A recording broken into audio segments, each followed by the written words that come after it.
This is Sportscentre.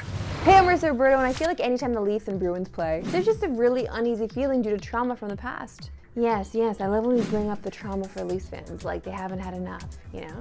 But we gotta start with some huge news right off the bat, as Austin Matthews will not be in the lineup tonight for Toronto, as according to Leafs PR, he is day-to-day with an upper body injury. Well, I was kind of looking forward to seeing Austin getting the monkey off his back tonight, but that's okay, it's fine, we'll just wait. He needs to rest. We will let him rest. The Leafs come into tonight after back-to-back losses, with the Bruins, on the other hand, coming off of back-to-back wins. And checking the Atlantic Division standings, these two teams are right beside each other with only 1 point separating them. And it kind of feels like that's where both will be fighting all year. Now on the Bruins side of things, there's a little bit of drama, because David Pastrnak made the wrong kind of headlines this past weekend, when he was benched for the entire third period of Boston's game against Seattle on Sunday. As you'd expect from a superstar like him, he took accountability for it. Yeah, of course, that was a bad turnover, so how I said, I take responsibility for it, accountability, I guess it's the word.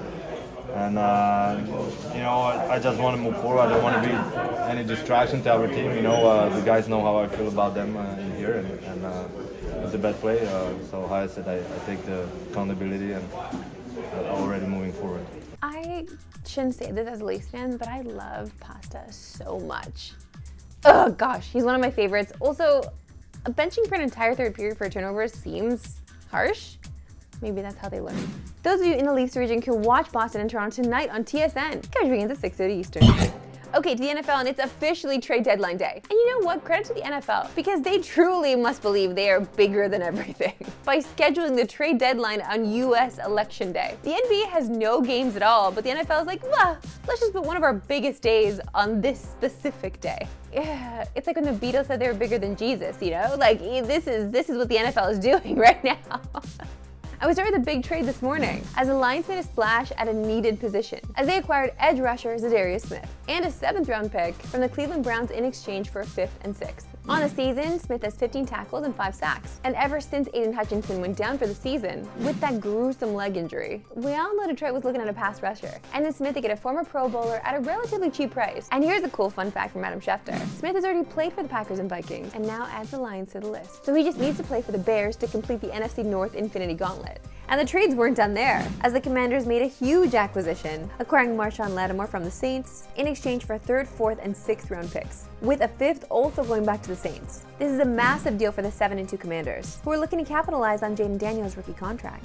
And ever since the acquisition of Devontae Adams, many speculated on the future of Mike Williams.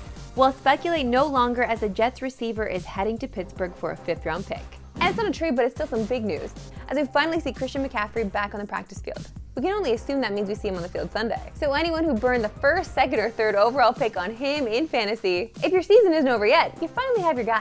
It's an all-Canadian clash tonight in Montreal, where the Canadiens will try to snap a 3-game losing streak as they take on the Flames. The Habs are off to a rocky start, as they are 4-7-1, and so far, the only game they've won without scoring at least 3 goals was the season opener, a 1-0 shutout against the Leafs. Because on the defensive side, it's been rough this season. Montreal's given up 6 or more goals in 5 of their 8 losses. And when you're struggling on both ends of the ice, it's really hard to stay competitive, let alone make a run for a playoff spot, which was the goal from Montreal this season. Still, head coach Martin St. Louis isn't too worried when asked about his team start.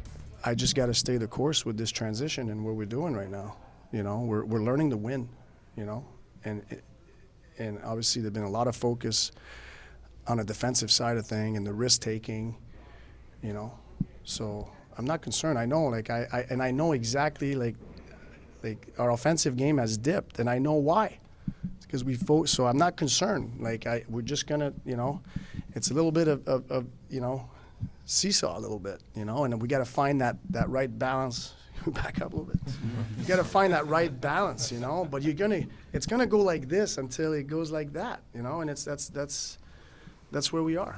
Okay, man, I believe you. I'll ride the train. Their opponents tonight, the Flames, sit 4th in their division as they are 6-5-1 start the season. And that's kind of just the way things have been for Calgary. Even Steven. They're 20th in the league in goals and 15th in goals allowed. But their special teams is where they're getting hurt, as their power play is operating at a lowly 16.2%. And the penalty kill is even worse, at a 72.5% kill rate, which is 25th in the NHL. So if they want any chance of success this season, they'll need to figure out those special teams. Calgary did sweep the 2-game series against Montreal season season ago, outscoring them 7-3 in those games. And those of you in the Habs region can watch tonight's game on TSN. Coverage begins at 7 Eastern, 8 Atlantic. It's Tuesday, Tuesday, Tuesday! And that means one thing around these parts, finishing with an anytime goal scorer bet on FanDuel. And we are starting this year a little slower than last year, okay? I'm sorry. But that just means we're due. And then don't let us get hot, okay? But so far our problem has been I think we've been playing a little too safe. And that is not the case today, as we're trying to win it all back tonight with Anthony Mantha to score against the Habs. And we're getting a great number at plus 350. He's got 4 goals on the year. And he's starting to hit a bit of a stride as he's got 2 in his last 3 games. And scoring against the Habs is something he loves to do in his career, as he's got 11 career goals in 23 games against Montreal. That is the most goals against any opponent he's faced, and a pretty solid .478 goals a game when playing against Montreal. And going back to April 2022, he's got 5 goals in his last 6 games against the Habs. So we feel pretty good about hammering that plus 350 on FanDuel. And you know, I gotta make up for all my L's. Like just personally, you know, like I'm also betting with you. That's all for me today. We'll see you back tomorrow, 3 Eastern, no Pacific.